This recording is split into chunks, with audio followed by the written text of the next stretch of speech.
Here at the Windsor Golf Hotel and Country Club. I am P.L.O. Lumumba, and today we want to have a conversation around the nagging subject of foreign interference. Some refer to it as such, or foreign domination, some may even say so, or the whole idea of foreign countries coming into the continent to introduce peace after a conflict. The question is, what is it? When African countries regained their independence, starting in earnest in 1957 with Ghana, I'm aware, of course, that Sudan had regained our independence a little earlier in 1956, but particularly sub-Saharan Africa, the whole idea of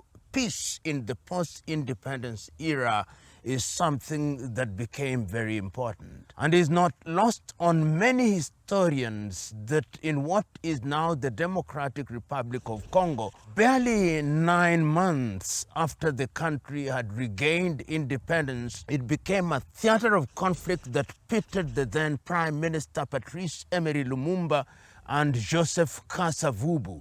And what happened is that in an attempt to ensure that peace was restored, Lumumba, in his wisdom, some say in lack of it, asked the United Nations to intervene. The United Nations at that time did not intervene in the manner that was anticipated, and what happened is that Lumumba then went to the Russian and the Soviet Union at that time. And the reason why he did so is because he assumed that the Belgian former colonizers had influenced the United Nations not to intervene in the manner that was desired. And one can say that after that, Congo has never been the same again. We know what happened. Patrice Emery Lumumba himself was abducted and then killed, and his body dissolved in acid with his tooth, only part of his body that was left. And of course, since then, there have been numerous interventions as conflict arises in different parts of Africa. One may question, why is it that African countries are the subject of the kind of intervention that we have seen so frequently under the guise of peace? And it is never lost on me that you will discover in many countries when there is an occasion that as much as justifies the restoration of peace, it is the former colonizers who will come and say, we want to be in the forefront. If it was a British colony, it is the British who will be in the forefront in terms of saying, we want to negotiate the peace. If it is the former French colony, it is the same thing that happens, and sometimes, indeed many times, it is very surreptitious. Take, for example, the ongoing conflict in the southern Cameroons. We know as a fact that in order to prop up the administration of President Paul Biya, the French are present in that environment. We saw it in Angola in an attempt to undermine the administration of the then President Agostinho Neto. We saw how during the apartheid days, it was foreign intervention, particularly the West, who was supporting Jonas Malheiro Savimbi, using South Africa at that time. We saw that too in Mozambique when the Portuguese were also present in an attempt to remove Samora Moises Machel. And all these was designed as an attempt to ensure that the economic dominance of these countries is given its pride of place and they are entrenched in those spaces. We have also seen in the recent past that other players have also come into the arena. Of course, after the World War II, the United States of America has been the major hegemon.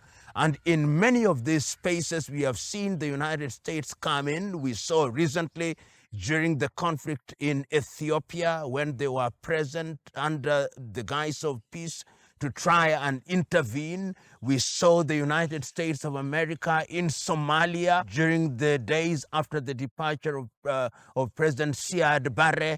And the question, one can give a litany of these examples of attempts at intervening to restore peace.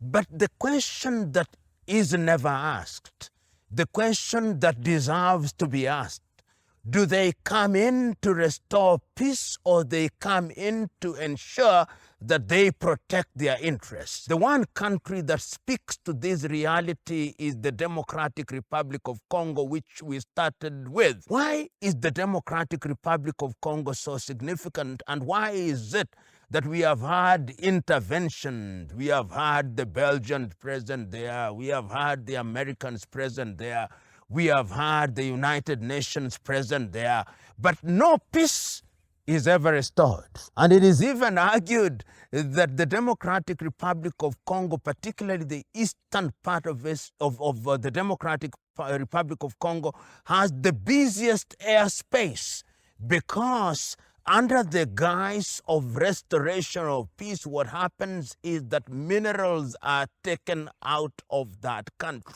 It therefore is arguable and debatable at once that peace has become an excuse for the continued domination of African countries.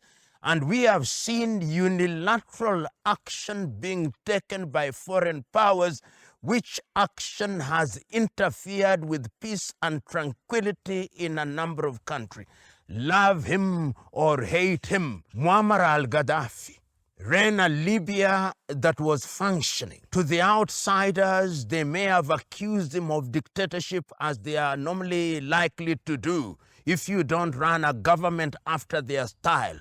But if you go to Libya today, after the intervention of NATO without the sanctioning of the United Nations under Chapter 7, we have a country that is torn, a country that is destroyed, a country whose resources are now being externally dominated. The question that one must ask, therefore, when you came in the name of peace, did you restore peace, or you simply catalyzed war?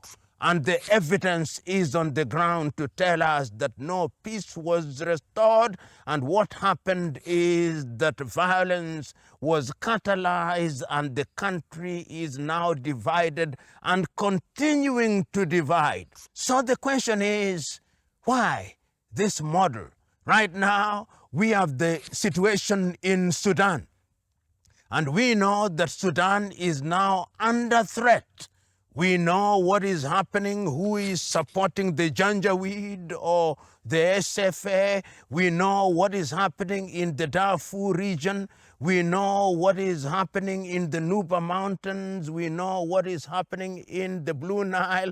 And all these is under the name of peace. The time now is for Africa as a continent, using her institutions to begin to interrogate the real issues. The tragedy is that when this is happening, African countries are eloquent by their silence. The African Union is eloquent in its silence. ECOWAS, eloquent in its silence. East African Community, eloquent in its silence. SADC, eloquent in its silence. And this use of the word eloquent is used deliberately to mean that the silence is deafening. In times when we ought to hear the united voice of Africa, African voices are disunited. And one may ask, why are the voices disunited? They are disunited because their former colonizers are telling them, we don't want to hear you. The British are saying quietly, the French are saying, we do not want to hear you.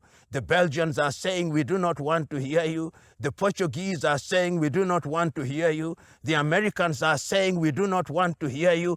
And what is happening, therefore, is that under the guise of peacemaking, the former colonizers and foreign powers have been interfering in the affairs of many African countries to the detriment of those countries. And if one ever wondered, look at the number of internally displaced persons. Look at the number of refugees. And African countries that can are now turning to new friends.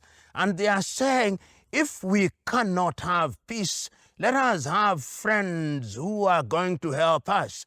One of the most important things that we have seen in the recent past is the increasing presence of Russia, particularly in the Sahel region, where we saw the Russians being invited by governments in that area as a bulwark against the continued machinations of insurgents who are under the control and finance of foreign Western powers, particularly France. And this in itself is a message that Africa is beginning to ask critical questions. So in a nutshell, what we see under the guise of peace is the continued domination.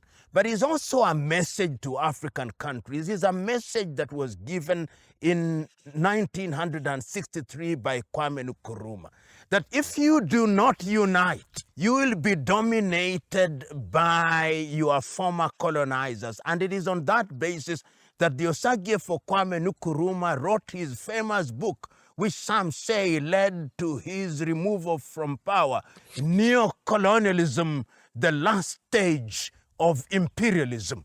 And we are today in that stage, the neo-colonial stage, the last phase of imperialism, and it's most dangerous because the former colonizer is now realizing that we are going to lose our trophy, and they are going to fight. They are going to be vicious, and they are going to be dangerous. And if African countries are not careful, it is going to be a battle which will be a bruising battle. The time is now to smell the coffee, as the cliche goes.